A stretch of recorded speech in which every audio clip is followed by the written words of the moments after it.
യുഎസിന് 80 രാജ്യങ്ങളിലായി 750-ലധികം സൈനിക താവളങ്ങളുണ്ട്. എന്നാൽ ഇന്ത്യയിൽ ഒന്നുമില്ല. ഇന്ത്യ തന്ത്രപരമായ സ്വയംഭരണാധികാരം നിലനിർത്തുന്നതിനാൽ യുഎസിന് ഇന്ത്യയിൽ സൈനിക താവളമില്ല. ഇന്ത്യ റഷ്യ, US, ചൈന എന്നിവയുമായി ബന്ധം നിലനിർത്തുന്നതിനോടൊപ്പം സ്വന്തം പരമാധികാരം നിലനിർത്തുകയും ചെയ്യുന്നു.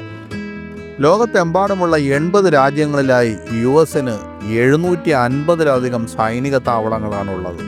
ഇന്ത്യയിൽ ഒരു സൈനിക താവളവുമില്ല. ജർമ്മനിയിൽ 100-ലധികം താവളങ്ങളും ജപ്പാനിൽ 120-ഉം ദക്ഷിണ കൊറിയയിൽ 73-ഉം താവളങ്ങൾ ഉണ്ടായിട്ടും പെൻറ്റഗൺ ഇന്ത്യയിൽ ഒരു താവളവും നിർമ്മിച്ചിട്ടില്ല. എന്തുകൊണ്ടെന്ന് നിങ്ങൾക്കറിയാമോ? ഈ തീരുമാനത്തിന് പിന്നിലെ കാരണം എന്താണ്? ജവഹർലാൽ നെഹ്റു മുതൽ നരേന്ദ്രമോദി വരെയുള്ള എല്ലാ ഇന്ത്യൻ സർക്കാരുകളും ഒരേ കാര്യം തന്നെയാണ് പറയുന്നത്. ഇന്ത്യൻ മണ്ണിൽ വിദേശ സൈന്യം ഉണ്ടാകില്ല. എന്ത് കരാറുകളോ സമ്മർദ്ദങ്ങളോ ഉണ്ടായാലും പ്രശ്നമില്ല. ഇന്ത്യ ടുഡേയുടെ റിപ്പോർട്ട് അനുസരിച്ച് കൊളോണിയൽ കാലഘട്ടത്തിൻ്റെയും ഭാവിയുടെയും ഓർമ്മകൾ മനസ്സിൽ വെച്ചുകൊണ്ടാണ് ഇന്ത്യയുടെ നയം രൂപപ്പെടുത്തിയിരിക്കുന്നത്. US സൈനിക താവളങ്ങൾ പലപ്പോഴും പ്രതിരോധത്തിനല്ല, രാഷ്ട്രീയ നേട്ടത്തിനാണ് ഉപയോഗിക്കുന്നതെന്ന് ഇന്ത്യ മനസ്സിലാക്കുന്നു. അമേരിക്കയ്ക്ക് ഇന്ത്യയിൽ സൈനിക താവളം ഇല്ലാത്തതിന് നിരവധി കാരണങ്ങളുണ്ട്. ആദ്യത്തെ കാരണം ഇന്ത്യയുടെ ചരിത്രമാണ്. ഇന്ത്യ ഒരു കാലത്ത് ബ്രിട്ടീഷുകാരുടെ അടിമകളായിരുന്നു. അതുകൊണ്ട് മറ്റൊരു രാജ്യം ഇന്ത്യ ഭരിക്കരുതെന്ന് ഇനിയുള്ള കാലത്ത് ഇന്ത്യ ആഗ്രഹിക്കുന്നു. രണ്ടാമത്തെ കാരണം ഇന്ത്യയുടെ തന്ത്രമാണ്. ഇന്ത്യക്ക് സ്വയം രക്ഷിക്കാൻ കഴിയും. ലോകത്തിലെ ഏറ്റവും വലിയ സൈന്യങ്ങളിൽ ഒന്നാണിത്. രാജ്യത്തിന് ആണവായുധങ്ങളും സ്വന്തമായുണ്ട്.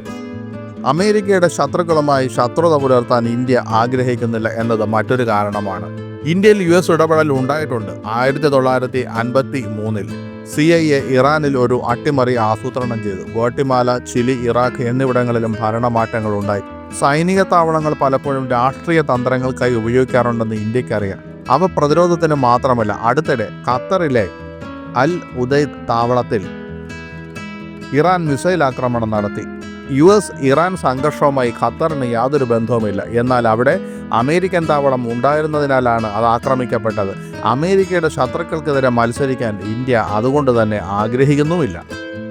ഇന്ത്യക്ക് സ്വയം രക്ഷിക്കാൻ കഴിയും. വലിയൊരു സൈന്യവും ആണവായുധങ്ങളും നാവികസേനയും സൈബർ യുദ്ധം നടത്താനുള്ള ശക്തിയും ഇന്ത്യക്കുണ്ട്. അതിനാൽ ഇന്ത്യക്ക് മറ്റൊരു രാജ്യത്തിൻ്റെയും സംരക്ഷണം ആവശ്യമില്ല. സ്വന്തം ഇഷ്ടപ്രകാരം ഇന്ത്യ മറ്റു രാജ്യങ്ങളുമായുള്ള ബന്ധം നിലനിർത്തുന്നു. ആരുടെയും സമ്മർദ്ദത്തിന് വഴങ്ങുന്നില്ല. താജിക്കിസ്ഥാൻ, മൗറീഷ്യസ്, ഭൂട്ടാൻ എന്നിവിടങ്ങളിൽ ഇന്ത്യക്ക് ചില സൈനിക താവളങ്ങളുണ്ട്. മറ്റു പലയിടത്തും താവളങ്ങൾ നിർമ്മിച്ചുകൊണ്ടിരിക്കുകയുമാണ്. എന്നാൽ ഈ താവളങ്ങൾ ആ രാജ്യങ്ങളുടെ സമ്മതത്തോടെയാണ്. ഇന്ത്യ അവരെ ഭരിക്കുന്നില്ല. മറ്റു രാജ്യങ്ങളുമായി സഹകരിച്ച് പ്രവർത്തിക്കാൻ ഇന്ത്യ ആഗ്രഹിക്കുന്നു. ആരെയും അടിമകളാക്കാൻ ആഗ്രഹിക്കുന്നില്ല. അമേരിക്കയുമായി ചേർന്ന് ഇന്ത്യ സൈനിക അഭ്യാസങ്ങൾ നടത്തുന്നു. അതിനപ്പുറം അമേരിക്കയ്ക്ക് ഇന്ത്യയിൽ ഒരു സൈനിക താവളം ഉണ്ടാക്കാൻ ഒരിക്കലും ഇന്ത്യ അനുമതി നൽകില്ല. അമേരിക്കയ്ക്ക് ഇന്ത്യയിൽ സൈന്യത്തെ നിലനിർത്താൻ സാധിക്കുകയുമില്ല. ഇന്ത്യ US-ഉമായി ചില കരാറുകളിൽ ഒപ്പുവച്ചിട്ടുണ്ട്. എന്നാൽ ഈ കരാറുകളിൽ US-ന് ഇന്ത്യയിൽ സൈന്യത്തെ നിലനിർത്താൻ കഴിയില്ലെന്ന് വ്യക്തമാണ്. ലോജിസ്റ്റിക്കൽ ആക്സസ് എന്നാൽ ബേസ് ആക്സസ് അല്ലെന്ന് ഇന്ത്യൻ ഉദ്യോഗസ്ഥർ പലപ്പോഴും പറയാറുണ്ട്. അതായത് ഇന്ത്യക്ക് US-ന് അവരുടെ സൈനിക താവളങ്ങൾ ഉപയോഗിക്കാൻ അനുവദിക്കാം.